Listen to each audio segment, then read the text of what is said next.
안녕하십니까. 손현국입니다. 우리 주위에 보면 책만 보면 잠이 오는 사람들이 참 많죠. 한 다섯 장, 다섯 줄, 심지어는 한 다섯 자 정도만 봐도 잠이 오는 사람들이 있습니다. 그 정도까지는 아니더라도 책이 좀 두껍거나 아니면 글자가 많거나 글씨가 좀 작거나 이런 책들을 보면 왠지 머리가 아프고 이게 무슨 말인지 도저히 알 수가 없겠다는 사람들이 참 많죠. 그런 사람들을 위해서 책 읽어주는 남자가 나타났습니다. 책 한글만 알면 다 읽을 수 있죠. 그런데 우리는 왜 읽지 못할까요? 어렵다고 생각할까요? 그런 사람들을 요즘은 긴글 까막눈이라고 부르더라고요. 긴글 까막눈을 한번 없애보도록 해보겠습니다. 오늘 읽을 책은 의식혁명이라는 책인데, 이 의식혁명이라는 책은 긴글 까막눈들이 아주 싫어하는 책이겠죠. 전형적인 책입니다. 두껍고 글자 많고 글씨 작고. 우리는 이런 책들을 보면 왜 힘들어 할까요?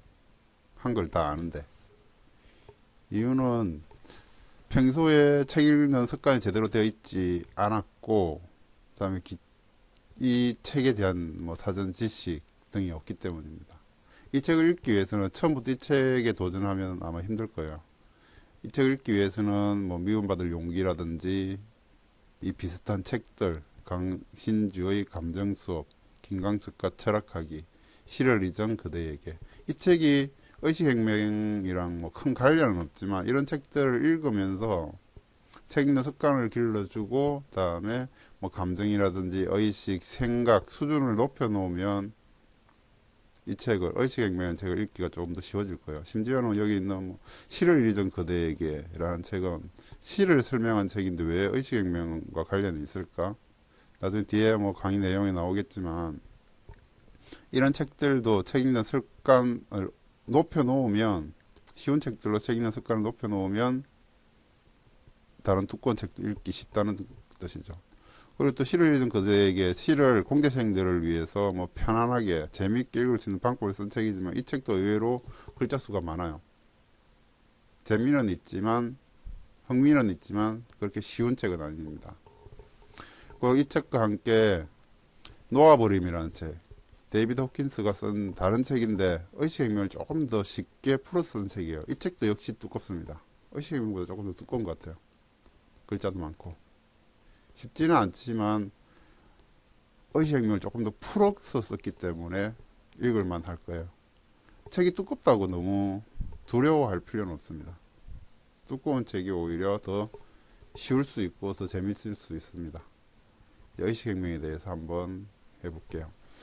의식혁명 부제로 두려움을 극복하는 방법이라고 했는데 이 책을 읽어보면 두려움이라는 그 공포에서 우리 의식이 삶이 힘들어지더라고요.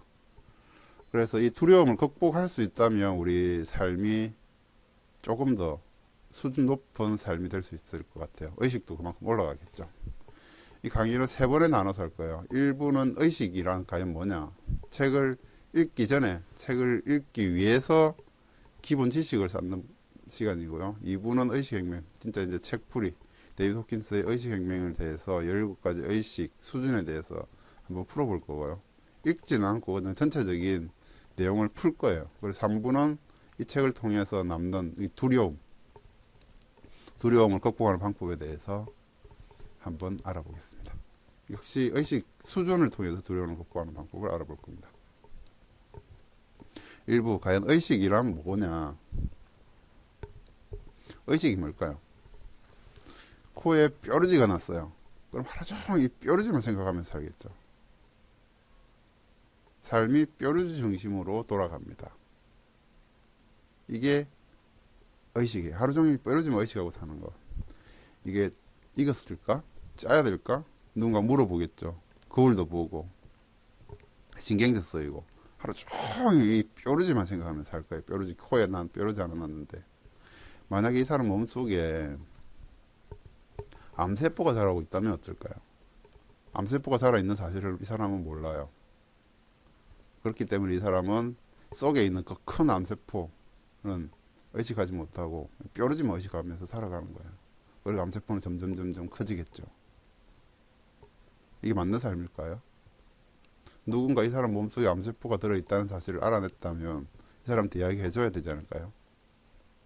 당신 몸속에 암세포가 자라고 있는데 지금 그 뾰루지 따위 신경 쓸 시간 없다. 빨리 암세포부터 치료해라. 라고 이야기하지만 이 사람은 자기 몸속에 들어있는 암세포는 보이지 않기 때문에 단지 뾰루지만 신경 쓰면서 의식하면서 살아가고 있는 거예요. 우리 삶도 인생도 혹시 그렇지 않을까. 누군가 무기력하고 죄책감 느끼고 수치심 같은 의식으로 살아가는 사람들 주위에 많이 있죠. 많이 보이죠. 그런 사람들 내면에는 과연 뭐가 들어있을까? 내면까지, 모든 내면까지 이 무기력, 죄책감, 수치심이 들어있을까? 만약 어쩌면 그런 사람들 마음속 깊은 곳에는 기쁨, 사랑, 용기 이런 것들이 들어있지 않을까요? 모든 사람들에게. 그렇다면 그 사람들에게 당신 마음 깊은 곳에 기쁨, 사랑, 용기가 들어있습니다. 무기력하고 죄책감 느끼고 수치심 가지고 살 필요 없습니다. 라고 이야기해 줘야 되지 않을까요? 이게 우리가 지금 의식혁명에 대해서 읽어야 될 이유고 공부해야 되는 이유입니다. 자, 그럼 겉으로 드러난 나의 모습, 아까 그 무기력하고 수치심 느끼고 그런 모습, 과연 그건 왜 그런 모습을 생각하게 될까요?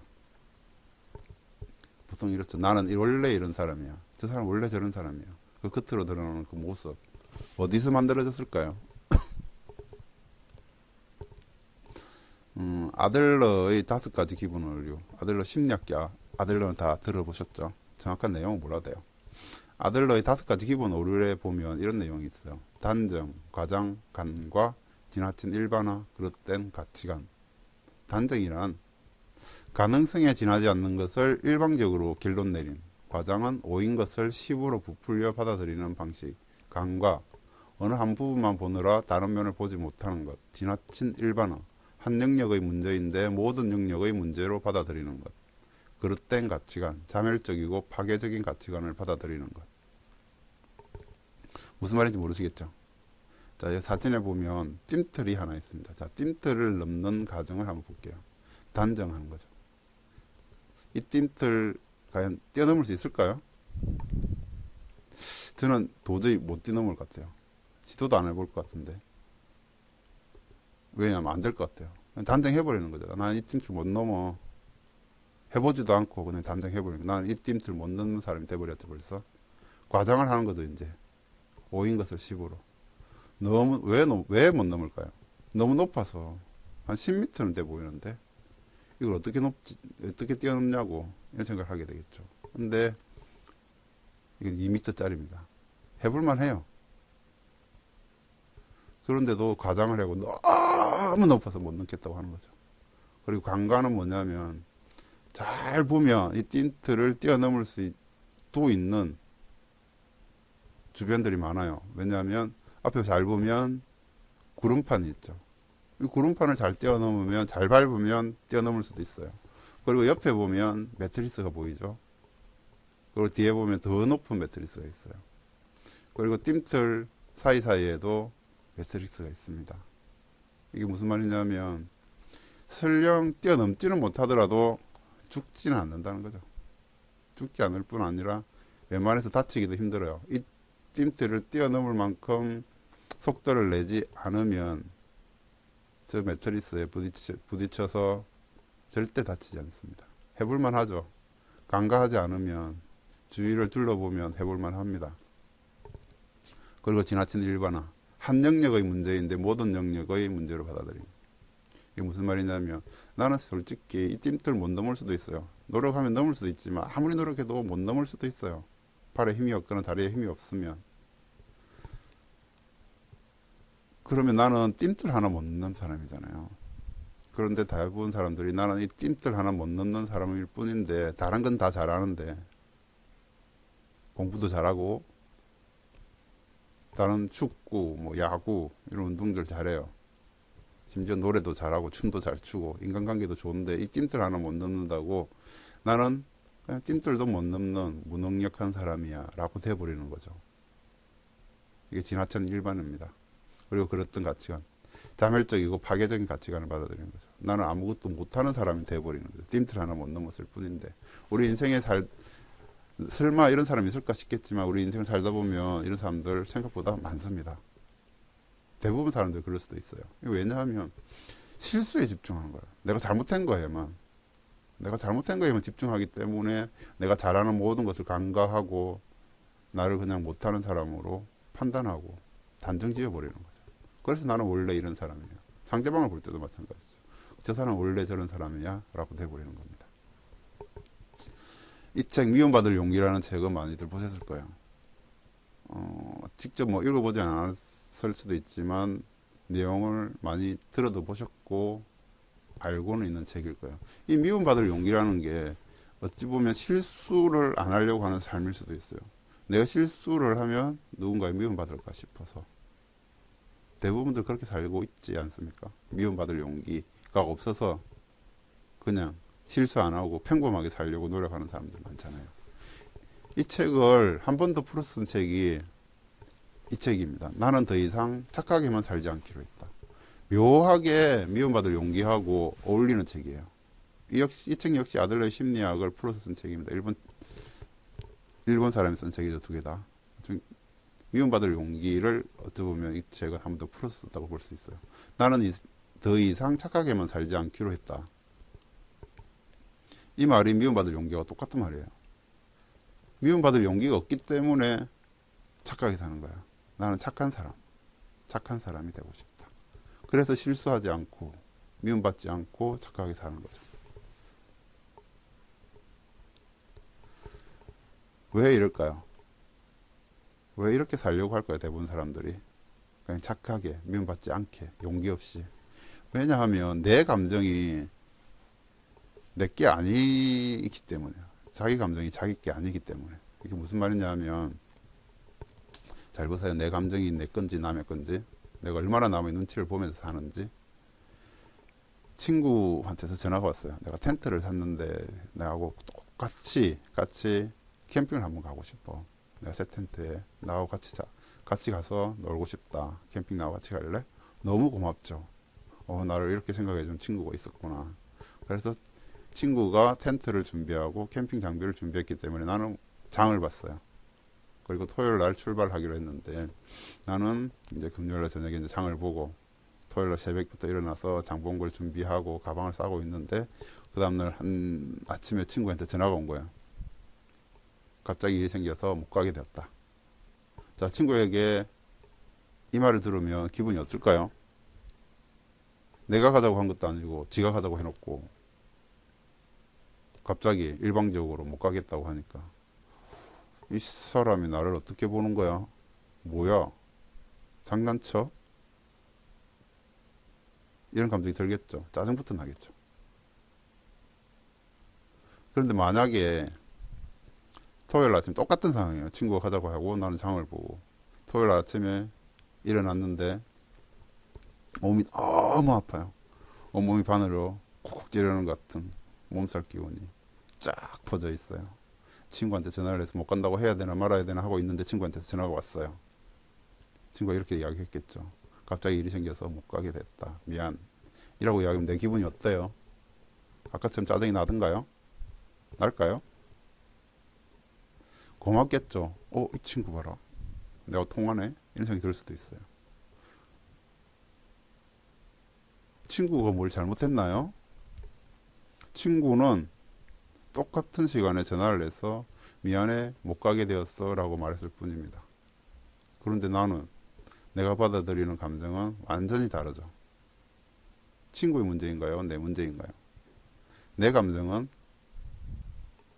내한테서 나온 건데 우리는 주위의 친구 때문이라고 생각하는 경우가 너무 많죠. 의식 수준이 높은 사람이라면 앞의 경우든 뒤의 경우든 먼저 내 감정, 내가 짜증나는 이 감정이 친구 때문이라고 생각하면 안 돼요. 안 할 거예요. 그러면 의식 수준이 높은 사람이라면 먼저 이런 생각이 들겠죠. 이 친구에게 무슨 문제가 있나? 내 감정을 상하기 전에 그것부터 생각이 하는 거죠. 짜증 그 다음에 내도 돼요.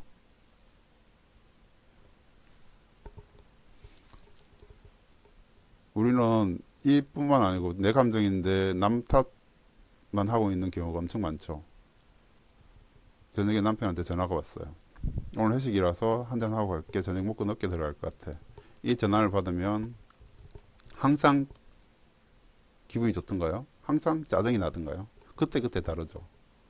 오늘 몸이 너무 안 좋아서 저녁도 하기 싫은데 잘 됐네. 오늘 맛있는 거 해놓고 기다리고 있었는데 이 사람이 빨리 이야기를 하든지. 맞죠? 그냥 남편은 전화 한 통 했을 뿐인데 내 감정이 다른 거죠. 근데 우리는 남편 탓을 하는 거죠. 아이가 울 때도 마찬가지죠. 아이가 울고 있으면 어느 날은 타독타닥 도닥여주고 어느 날은 혼내고 아이 문제인가요? 내 문제인가요? 그리고 예능, TV를 볼 때도 마찬가지죠. 이 사람들은 유재석은 항상 똑같은 시간에 똑같이 웃기고 있는데 내 감정에 따라서 어떤 날은 재밌고 어떤 날은 짜증이 나죠. 모든 게 마찬가지입니다. 스님의 좋은 강의를 들을 때도 마찬가지고 모든 게 내 감정이에요. 그런데 우리는 남 탓만 하고 있는 거죠. 절부지라는 말이 있습니다. 절부의 절은 절도, 도둑질, 뭔가를 훔치는 걸 절부, 절이라고 해요. 그리고 부는 도끼. 그러니까 도끼를 훔쳤다고 의심을 하는 거예요. 이 꼬마가 도끼를 훔쳤다고. 이 나무꾼은 전문 나무꾼이에요. 산에서 나무를 캐서 장작을 팔아서 생계를 꾸려나가는 나무꾼인데 어느 날 자기의 제일 소중한 자산 중 하나인 도끼를 잊어버린 거죠. 그래서 어느 날 보니까 저 꼬마가 뒷짐을 지고 가고 있는 거예요. 저 뒷짐 지고 있는 저 꼬마 손 뒤에, 등 뒤에 도끼를 숨겼구나. 이 의심을 하기 시작했습니다. 그래서 그 꼬마가 평소에 인사도 잘하다가 자기를 보고 뛰어가고 이런 모습이 저 꼬마가 도끼를 훔친 게 확실하구나 라고 했습니다. 그 꼬마를 찾으러 가는데 그 개울 찾으러 가다가 개울 속에 보니까 자기 도끼가 빠져 있는 거예요. 그 꼬마가 훔친 게 아니죠. 근데 알게 되었어요. 알고 보니까 그 꼬마가 뒷짐지고 뛰어가는 모습 너무 천진하고 순진하고 하게 보이는 거죠. 그 꼬마는 항상 똑같은 행동을 했지만 그 내가 보는 눈이 내 상황에 따라서 바뀌어버린 거죠. 내 의식이라는 게 이런 거예요. 항상 이렇게 살아가는 거예요. 내 안의 문제인데 남 탓을 하면서. 왜냐하면 의식 수준이 낮기 때문에. 자, 인간은 기억을 만든다고 했는데 이걸 잘 보세요. 비트겐슈타인의 그림입니다. 자, 뭐로 보이십니까? 토끼로 보이시는 분, 오리로 보이시는 분, 둘 다 보이시는 분. 이게 비트겐슈타인의 토끼 오리라는 그림입니다. 오리 토끼인가? 이걸 왜 이 그림을 올렸냐면 우리는 실제로 일어났는지조차 확실하지 않은 어떤 사건을 당사자가 어떤 식으로 기억하고 있는지가 그 사람을 파악하는데 중요한 단서가 된다. 무슨 말인지 글로 해서는 잘 모르겠죠. 설명하자면 어떤 사건 자체는 중요하지 않습니다. 이게 토끼인지 오리인지 우리 딸 초등학교 1학년 딸한테 이 사진을 보여주니까 드라이기라고 했어요. 그러고 보니까 드라이기 같기도 해요. 그 아이 눈에는 드라이기로 보이는 거죠. 중요한 건 이게 토끼인지 오리인지 드라이기인지는 중요하지 않다는 거죠. 그 사람이 본 사람이 뭘로 기억하는지. 비트겐슈타인은 토끼와 오리를 상상하면서 그랬지만 어떤 사람은 이걸 보고 드라이기라고 생각하는 거죠.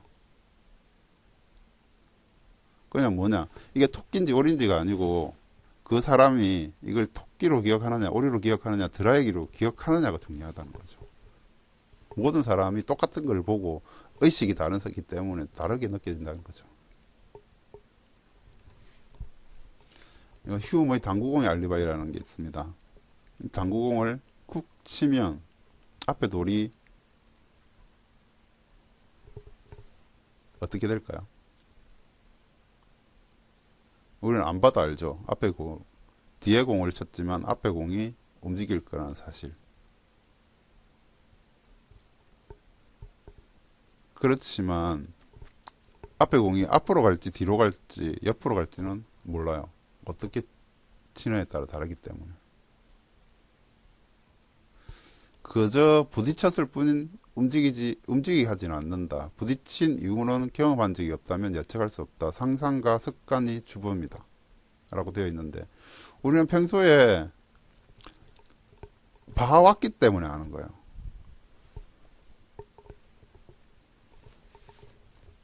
그저 부딪혔을 뿐인데, 그게 움직일지 안 움직일지는 모르죠. 경험해봐야 알잖아요. 우리 평소의 경험이 우리 의식을 바꿀 수 있다는 겁니다. 이 사람은 김동인, 우리가 흔히 아는 배따라기, 감자 배따라기 이런 소설을 쓴 거죠. 자, 방 가운데는 떡상이 있고, 이게 어떤 상황이냐면 남편이 의처증이 심한 남편이 있어요.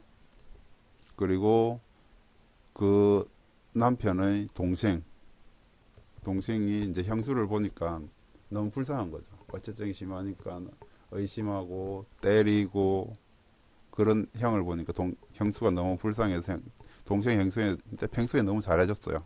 자, 그런 동생마저도 의심을 하고 있는 상황인데 집에 들어가 보니까 동생과 아내가 이런 모습을 하고 있어요. 방 가운데는 떡상이 있고 그의 아우는 수건이 벗어져서 목 뒤로 늘어지고 저고리 고름이 모두 풀어져 가지고 한편 모퉁이에 서 있고 아내도 머리채가 모두 뒤로 늘어지고 치마가 배꼽 아래 늘어지도록 되어 있으며 그의 아내와 아우는 그를 보고 어찌할 줄 모르는 듯이 움쩍도 안 하고 서 있었다. 의심이 가는 장면이죠.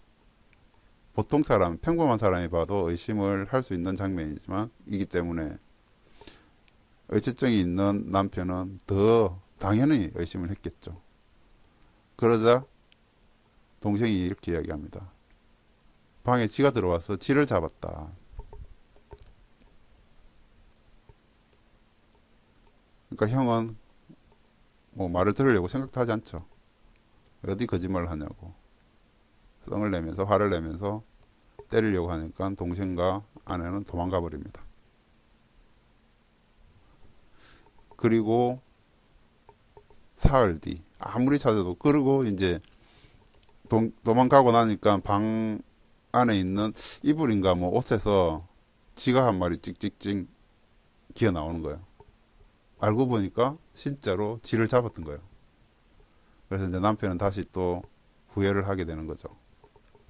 후회를 하고 아내와 그 동생을 찾지만 동생은 결국 찾지 못하고 아내는 사흘 뒤에 집으로 돌아옵니다. 어떻게? 목을 매단 시체로. 이게 뭘까요? 상상과 확신이라고 했는데 상상을 하면 확신을 해야 돼요? 확인을 해야 돼요? 확인을 먼저 해야 되죠. 근데 확인을 하지 않고 확신을 해버렸기 때문에 평소에 내 생각대로 습관대로 내 의식대로 의식의 흐름대로 그냥 확신을 해버리는 거예요. 평범한 사람들, 일반 사람들, 대부분의 사람들이 상상하면 확인하지 않고 확신해버리기 때문에 이런 문제가 생깁니다. 무슨 일이 생기든 그럴 거 100% 그럴 것 같다고 치더라도 확인을 먼저 하고 확신을 하는 습관을 길러야 됩니다. 우리가 어떤 행동을 할 때 항상 뭔가를 의식하고 행동한다고 생각하죠. 나는 행동하기 전에 생각해, 의식해. 아무 생각 없이 행동하는 사람들이 있을까요? 라고 생각하지만 사람은 자신의 행동이 이성에서 나온다고 생각하지만 주로 대부분의 행동은 패턴 인지에 의해 한다. 패턴 인지. 이게 뭘까요? 우리 젓가락질을 할 때 젓가락질 다들 하시죠? 이런 생각들. 1cm 정도 젓가락의 간격을 두고 끝부분을 가지런히 정돈하고 윗젓가락을 움직인다. 이런 생각을 하고 젓가락질을 하는 사람이 있어요. 대부분 그냥 젓가락을 잡으면 자동으로 이렇게 돼버리죠. 이런 걸 패턴 인지라고 하는 거예요. 자, 이거 보셨죠? 넘깁니다. 자, 앞에 본 사진의 식당, 음식점에서 어떤 사람이 음식을 주문을 했어요. 과연 뭘 먹었을까요? 김밥을 먹었을까요? 국밥을 먹었을까요? 대부분의 사람들은 여기서 김밥을 먹었다고 생각합니다. 물론 김밥 천국에는 뭐 김밥 외에 다른 많은 것들이 있지만 그냥 김밥이라고 치면 김밥 천국에서는 김밥을 먹었을 거야. 그리고 우리는 보통 이렇게 생긴 집, 김밥 천국이라고 적혀 있는 이런 주황색 간판에 뭐 흰색 안에 쌀 모양이죠. 쌀의 흰색 그리고 바깥에는 김의 검은색으로 되어 있는 이 집에 가면 이런 간판을 보면 대부분 김밥 천국이라고 생각하지만 방금 제가 보여드렸던 사진은 잘 보시면 김천 국밥집이에요. 김밥을 먹었을 확률은 거의 없겠죠. 아마 국밥을 먹었을 겁니다. 수육을 먹었을 수도 있고요. 우리는 평소에 그냥 습관대로 이렇게 생긴 집은 김밥 천국이라고 생각하기 때문에 이 사람은 아마 김밥을 먹었을 거라고 생각하는 사람이 있지만 여기는 자세히 보면 김천국밥집이었어요. 우리 한글을 못 읽는 건 아니잖아요. 김천국밥이라고 읽을 수 있지만 읽을 생각을 안 한 거예요. 그냥 의식대로 의식의 흐름대로 그냥 김밥천국이라고 보고 그냥 김밥천국인 줄 알고 들어가는 사람들이 아마 있을걸요. 김밥 먹으러 들어갔다가 국밥 먹고 나오는 사람 있지 않을까요? 자, 지금까지 의식에 대해서 알아봤는데 이 17가지 의식 수준 잘 보면 밑에 자부심까지가 포스의 수준입니다. 포스라는 거는 강제로 시켜서 하는 거고요. 파워, 힘이라는 건 내가 시키지 않아도 누군가 나를 따라오게 만들 수 있는 수준, 의식 수준을 파워라고 합니다. 다음 시간에는 이 17가지 감정에 대해서 의식 수준 책을 통해서 알아보도록 하겠습니다. 이상입니다.